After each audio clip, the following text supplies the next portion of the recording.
एक पत्नी अपने पति से बहुत हैरान रहती थी। वो कहती थी आप कुछ बताते ही नहीं, कुछ बोलते ही नहीं, बिजनेस कैसा चल रहा, धंधा कैसा चल रहा, कुछ तो बताओ। तो पति बोला रहने दो, सब ठीक है, अच्छा है, तुम तो काम धाम देखो, भोजन भजन करो, आनंद से घूमो फिरो, बस प्रेम से रहो। पत्नी बोली वाह, हम तुम्हारी पत्नी है, अर्धांगिनी है, कुछ तो पता चलना चाहिए, टेंशन में रहते। अब पति ने सोचा कि तुम पे इतना हमें भरोसा नहीं है, तुम प्रचार कर देती हो और हमारा काम धंधा थोड़ा सा अलग टाइप का है। पत्नी बोली आप हम पे भरोसा तो करो, हम नहीं बताएंगे किसी को। एक दिन पति ने ट्राई किया, झूठ मूठ का, बेचारा ऐसा मुंह लटका के बैठ गया। पत्नी बोली क्या बात है? बोले क्या बताएं? अरे नहीं बताओ क्या बात है। पति बोला क्या बताएं, आज हम झाड़े जंगल गए, समझ जाओ पेट साफ करने। बोले आज हम झाड़े जंगल गए तो कौवा का पंख निकला पेट से। पत्नी बोली अरे राम राम राम। पर पति बोला सुनो, बताना नहीं किसी को। पत्नी बोली हम क्यों बताएंगे? पर महाराज बुरा ना मानना, एक बात बताओ, कौवा का पंख पेट में कहां से आया? पति बोला हमें ये पता नहीं। अच्छा, पति तो चला गया काम धंधे में। अब पत्नी बेचारी टेंशन में, कहीं कौवे ने अंडे तो नहीं रख लिए, घोंसला तो नहीं बन गया।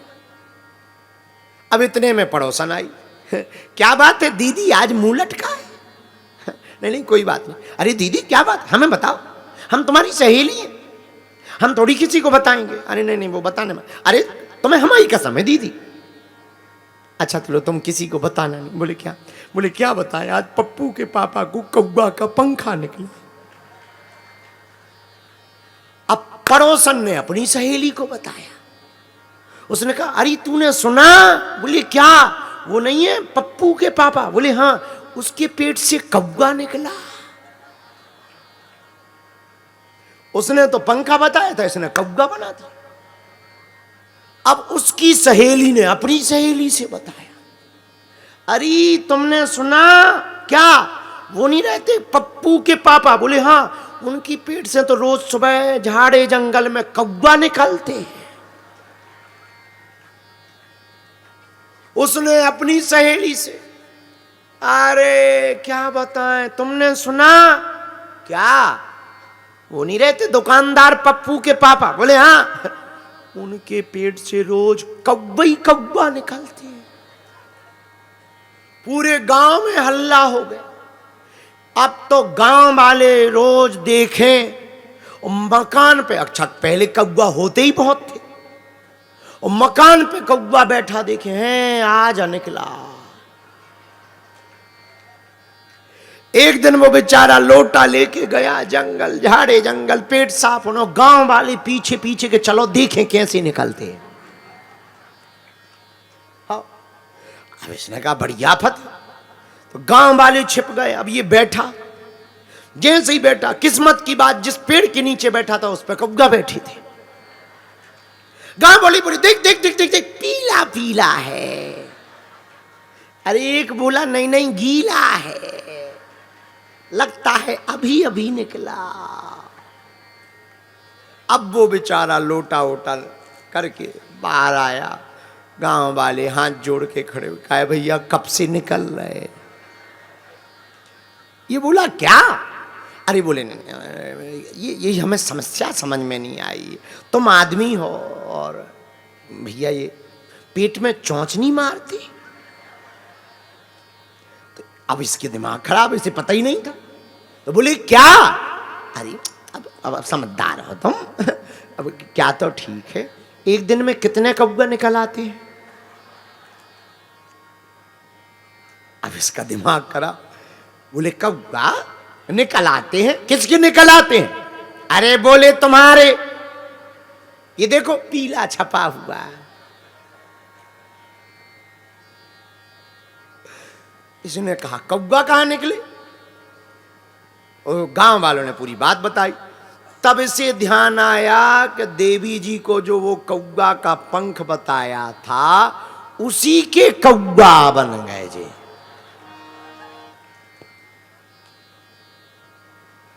हमें लगता है शंकर जी ने इसीलिए सती जी को बात नहीं बताई। तो देवियों को किसी भी बात का प्रचार करना हो, माताओं को बता दो, माताओं के पेट में नहीं खटाते।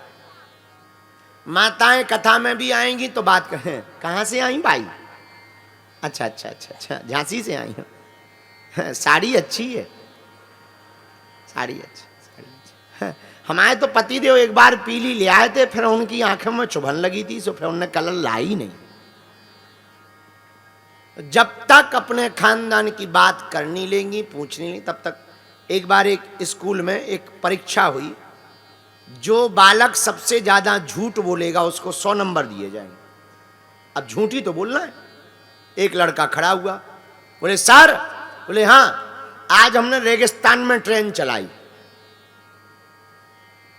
बैठ जाओ। दूसरा खड़ा हुआ, झूठ बोलो। सर जी, आज हमने एरोप्लेन को अपने आंगन में लगा दिया। अच्छा, बैठ जाओ। तीसरा खड़ा हुआ, सर जी हाँ, आज हम अपने पिताजी की शादी में डांस करके आ रहे हैं। अब झूठी तो बोलना है, ठीक है, बैठ जाओ। चौथे ने झूठ बोला, आज हमने एक कमरे में 2 माताओं को देखा और दोनों चुप बैठी। मास्टर ने दोनों को, उसको पास कर दिया, 100 नंबर देकर। जाओ, तुम्हें 100 नंबर देके पास किया जाता। तो बाकी विद्यार्थी बोले, हमें फेल क्यों किया, इसको पास क्यों किया, हमने इतने बड़े बड़े झूठ बोले। पहला वाला बोला, वाह, रेगिस्तान में कहीं ट्रेन चलती है, हमने रेगिस्तान में रेत में ट्रेन चला दी। मास्टर बोले, हो सकता भविष्य में ऐसी ट्रेन चले जो रेत पर भी चले। दूसरा बोला, हमारा झूठ तो खतरनाक था, आंगन में एरोप्लेन लगा दी। बोले, हो सकता भविष्य में ऐसी प्लेन आवे छोटी जो आंगन में लगाई जा सके। तीसरा बोला, हमारा झूठ तो बढ़िया था, पिता की शादी में डांस करके आए हैं। तो मास्टर बोले, हो सकता पिताजी तुम्हारे दूसरी शादी करें तो तुम्हें मौका मिल जाए डांस करने।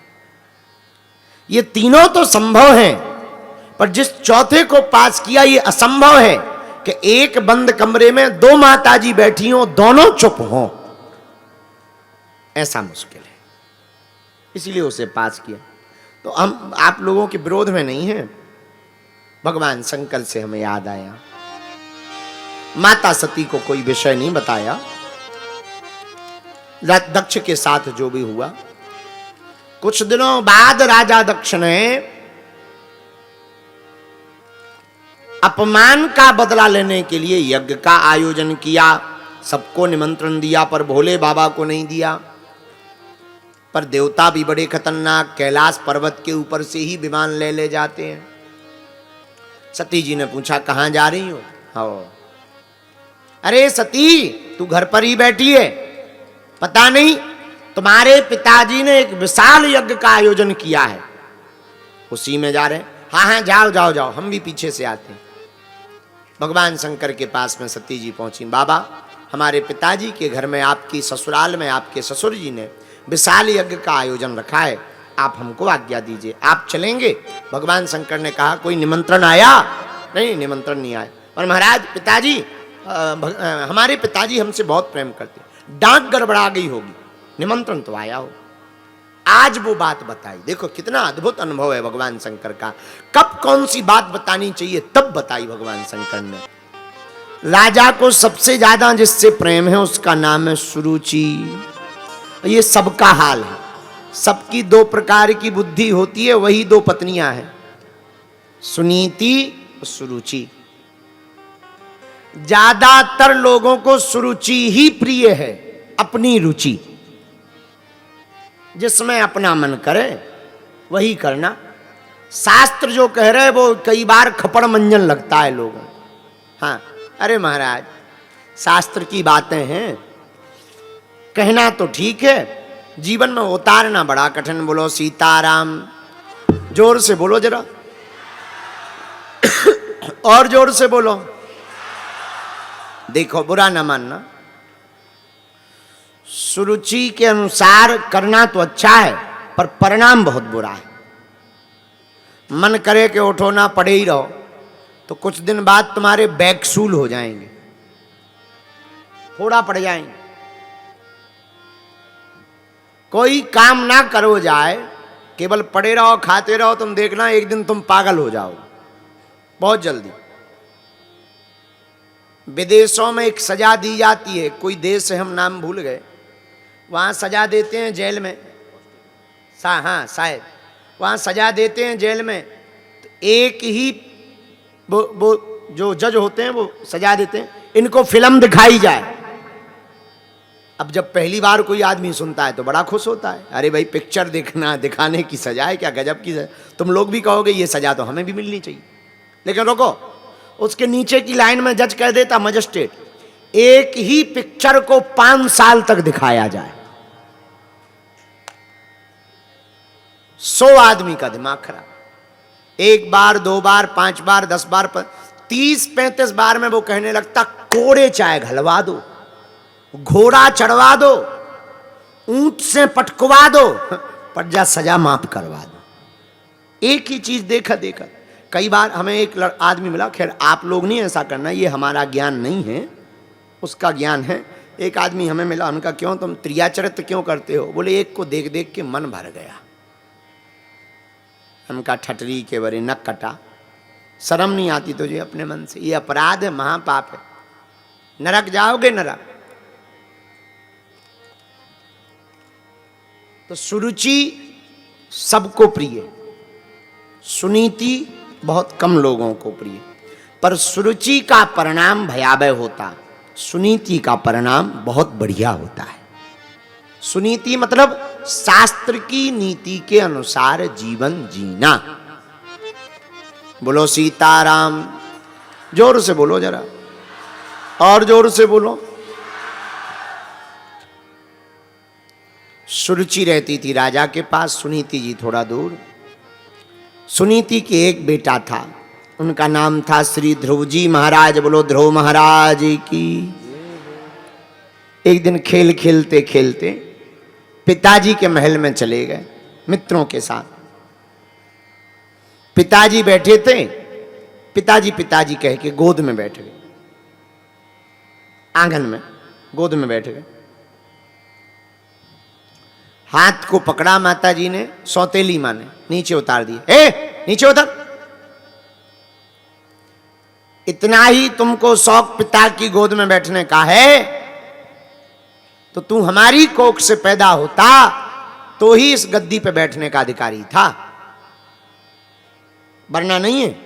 और सुनो ध्रुव, अगर तुमको अभी भी इस गोद में और गद्दी में बैठने का शौक है तो तुम एक काम करो, भगवान की तपस्या करो, भगवान से वरदान मांगो।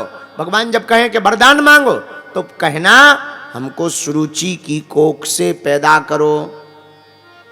यहां सुरुचि ने गलती कर दी, भगवान के वरदान से अपनी कोख को बड़ा बता दिया, ये भूल की है। पर ध्रुव जी तो बच्चे ही थे, रोते हुए घर आ गए। माताजी ने पूछा क्या बात है बेटा, क्यों रो रहे हो? ये रोते समय कुछ बोल नहीं पाए, गला भर गया। मित्रों ने पूरी बात बता दी। अब देखो सुनीति किसे कहते हैं, इनको कहते हैं।